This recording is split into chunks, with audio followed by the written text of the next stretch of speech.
ఏదైతే కాంగ్రెస్ నాయకులు మాజీ ఎమ్మెల్యే గారు దివాకర్ రావు గారి మీద అది ప్రెస్ మీట్ లెక్క లేదు, అనుచితంగా వ్యక్తిగతంగా దాడి తిట్టడం తప్ప ప్రెస్ మీట్ పెట్టి మేము అధికార పార్టీలో ఉన్నాం, మేము ఇంకా ప్రతిపక్షంలో లేము అని గ్రహించకుండా అధికారం ఉన్నటువంటి నాయకులు మాట్లాడే భాష కానీ ఆ సంస్కృతి కానీ మంచిర్యాలలో ఏ రోజు లేదు. ఎందుకంటే ప్రజాస్వామ్యంలో గెలుపు ఓటములు అనేది సహజం. ఇవాళ గెలవచ్చు, రేపు గెలవచ్చు, ఎల్లుండి గెలవచ్చు. మొన్ననే చెప్పినట్టు ఏ వ్యక్తి అయినను కూడా మాజీ కాక తప్పదు, ఏ గవర్నమెంట్ అయినా పడిపోక తప్పదు, ఇంకో గవర్నమెంట్కు ఇంకో ప్రజలు అధికారం ఎప్పటికైనా ఇవ్వక తప్పదు. ఎప్పుడైతే ప్రజలు అధికారం ఇస్తారో ప్రజలను మన్నలు పోదే విధంగా పనులు చేసి నిరూపించుకొని మళ్ళీ గెలిచే దానికి ఆ బాటలు వేసుకోవాలి తప్ప ఇదే నాయకులు గత ప్రతిపక్షంలో ఉన్నప్పుడు ప్రెస్ మీట్ పెట్టి ఒక ప్రధాన ప్రతిపక్షంగా ప్రజాస్వామ్యంలో మాకు మంచిర్యాల నియోజకవర్గ ప్రజలు మాకు అవకాశం కల్పించారు, దాన్ని మేము విమర్శిస్తే మీరు అధికార పార్టీగా సమాధానం చెప్పాలి తప్ప వేరే మాట్లాడొద్దన్నారు. వాస్తవంగా మేము ఏ రోజు కూడా ఇలాంటి భాష కానీ యాష కానీ వ్యక్తిగతంగా కానీ ఇంకోటి కానీ ఎక్కడ కూడా 10 సంవత్సరాలు మాట్లాడలేదు. ఈరోజు మాట్లాడడం, రేపు అధికారం వచ్చినా కూడా మాట్లాడడం. రేపు కాకపోతే ఎల్లుండి వస్తుంది, ఎల్లుండి కాకపోతే అవతల ఎల్లుండి వస్తుంది. మీరు ఇంకా 4 సార్లు గెలుండి, 5వ సారన్నా మేము గెలుతాం, దానిలో డౌట్ లేదు. నేను అనేది ఏంటంటే ఏ ఒక్కరు కూడా ఇక మేము తప్ప మంచిర్యాల ఎవరు మాట్లాడద్దు, మంచిర్యాల మాట్లాడితే ఇక మీరు ఉండరు, ఇక ప్రజాస్వామ్యంలో మేమే ఉంటాం పర్మనెంటు అనే విధంగా ఏదైతే మాట్లాడినరో అది అభ్యంతరకరం. మీరు ఒకసారి ఆ వీడియోను చూసి సవరించుకోవాల్సిందిగా ఈ నాయకులను కోరడం జరుగుతుంది. ఎందుకంటే ఎవ్వరూ ఈ భూమి మీద శాశ్వతం కాదు, ఎవ్వరూ భయపడడానికి సిద్ధంగా లేరు, అది గమనించాలి. రాజకీయాల్లో ఉన్నామంటేనే ప్రజా సమస్యల కోసం ప్రజల కోసం పనిచేస్తాం అనుకుంటేనే మీరైనా మేమైనా ఇంకో పార్టీ అయినా ప్రజా సంఘాలైనా కుల సంఘాలైనా ఎవరైనా అందరి కోసం ఎంతో కొంత పనిచేస్తామని వస్తేనే తెల్ల సొక్కలు వేసుకొని ముందటికి వచ్చి పనిచేస్తున్నాం తప్ప వ్యక్తిగత స్వార్థాల కోసమో ఇంకోటో పనిచేయట్లేదు. పదే పదే మీరు చెప్తారు, ఆ రాజు అధికారంలో ఉన్నప్పుడే మా మహిళా సోదరులను పంపి 2 గంటలు మిమ్మల్ని నిర్బంధించడం, ఆ రోజే ఏం పీకలేకపోయినారు ఇంకేం పీకుతారు అనే విధంగా ఆ భాష మీరు వాడతారు. అది కరెక్ట్ కాదు. ఏం పీకలేకనో ఏం చేయలేకనో కాదు, ఆ సంస్కారం మనది కాదు. మంచిర్యాల అది మంచిది కాదు. ఎక్కడో అమాయక మహిళలను తీసుకొచ్చి ఇక్కడ పెడితే వాళ్ళ మీద కేసులు పెడితే సంబంధిత కాదు అని ఆ రోజు నడిపెల్లి దివాకర్ రావు గారు ఎమ్మెల్యే గారు ఆలోచించారు కాబట్టే ఎవరి మీద కేసులు కాకుండా ఈరోజు ప్రశాంతంగా తిరుగుతారు. ఆ విషయం మనం గమనించాలి. అంతేగాని రెచ్చగొట్టే విధంగా, ప్రతి వ్యక్తిని రెచ్చగొట్టే విధంగా రేపొద్దుగాల ఎవడు ప్రెస్ మీట్ పెడతాడు, వాని ఇంటికి పోయి తాంతాం, లేకపోతే ఇంటికి పోయి గుంజుకొస్తాం, ఇది ఎక్కడి భాషనండి నాకు అర్థం కాదు. రేపు పొద్దుగాల మీరు ప్రతిపక్షం, రేపు మన రేవంత్ రెడ్డి గారు ఉన్నారు, మోడీ గారిని ఎందుకు మాట్లాడుతున్నారు? మరి నేను గుంజుకొచ్చిపోయి అది సెంట్రల్ గవర్నమెంట్లో కొట్టుడా, లేకపోతే తీసుకుపోయి లోపలేసుడా? మీ గౌరవ పిసిసి ప్రెసిడెంట్ గారు తెల్లారైతే ఎందుకు మాట్లాడతారు, లేకపోతే మినిస్టర్లు ఎందుకు మాట్లాడతారు? బీజేపీ మీద వాళ్ళ అధికారంలో ఉన్నారు కదా, మీరు ప్రతిపక్ష ఇక్కడ పార్టీ వేరే ప్రతిపక్ష పార్టీ కదా మీరు ఢిల్లీ లెవెల్లో. ఇవన్నీ మనం ఎక్కడో కాడ ప్రతిపక్షం మనం ఉన్నాము, ఆ ప్రతిపక్షంలో ఉన్నమాట వేరు, అధికార పక్షం కాడికి వచ్చే వరకు వేరే అనే విధంగా ఏదైతే మాట్లాడుతారో అది కరెక్ట్ కాదు. ఏది ఏమైనప్పటికీ ఇలా సోదరుడు చెప్పినట్టు 4 సార్లు గెలిచిన ఎమ్మెల్యే గారు, 70 సంవత్సరాల పైబడినటువంటి వ్యక్తి, ఒక తండ్రి స్థానంలో ఉన్నటువంటి వ్యక్తి మీద అలాంటి భాష ఉపయోగించడం అనేది మీకే వదిలిపెడుతున్నాం. ఈ మంచిర్యాల ప్రజలు అవన్నీ గమనిస్తున్నారు. మేము మంచి పనులకు వ్యతిరేకం కాదు, అభివృద్ధికి వ్యతిరేకం కాదు, దేనికి కూడా వ్యతిరేకం కానీ పదే పదే చెప్తున్నాం.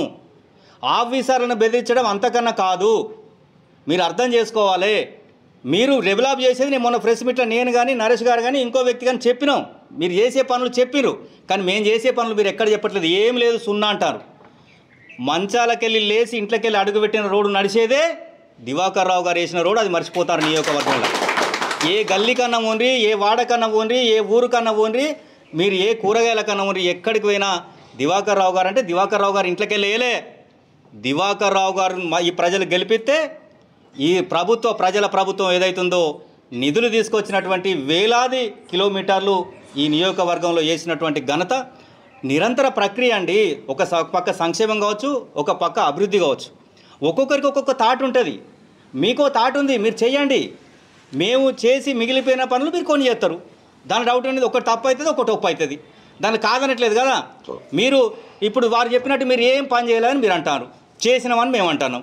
మరి ఇట్లా ఇదే ప్రెస్ మిత్రులను పట్టుకొని మీరు పిలవండి, శ్వేతపత్రం రెడీ చేస్తాం. 20 సంవత్సరాలలో ఎన్ని వేల కోట్లు పెట్టినామో మేము చేస్తాం, మీరు కూడా మేము పలానా చేస్తాం, పలానా చేయబోతున్నామని మీరు పెట్టండి, మేము రెడీ ఉన్నాం. దానికి ఎక్కడ కూడా వెనకాడేది లేదు. మీరు అంటారు ఓకే అవినీతి అంటారు, అది అంటారు, మీరు ఏం బీకినరు ఆ రోజు అంటారు. ఓకే, నేను ఇప్పుడు మీరు ఏం బీకిరా నేను అడగను, గౌరవంగా చెప్తున్నా. దివాకర్ రావు గారు 1000 కోట్లు దోసుకున్నారు, ఎల్లంపల్లి దోసుకున్నారు, ఇది మొత్తం దోసుకున్నారు.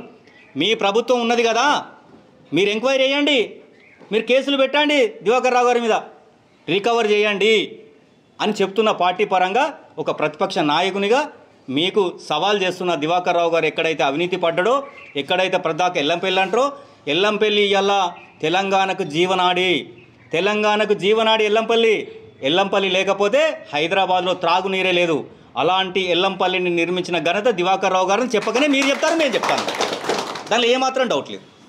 అదే కాకుండా ఇలా 99కి ముందు సాగెంత ఈ నియోజకవర్గంలో, ఇలా 2000 మీరు వచ్చినప్పటికీ ఇప్పటికీ విస్తరణ ఎంత, సాగెంత, అప్పుడు వన్న పంటలు ఎంత, ఇప్పుడు వన్న పంట ఎంత, లెక్కలు ఉన్నాయి కదా. అభివృద్ధి జరగకపోతే ఎట్లయితాయి?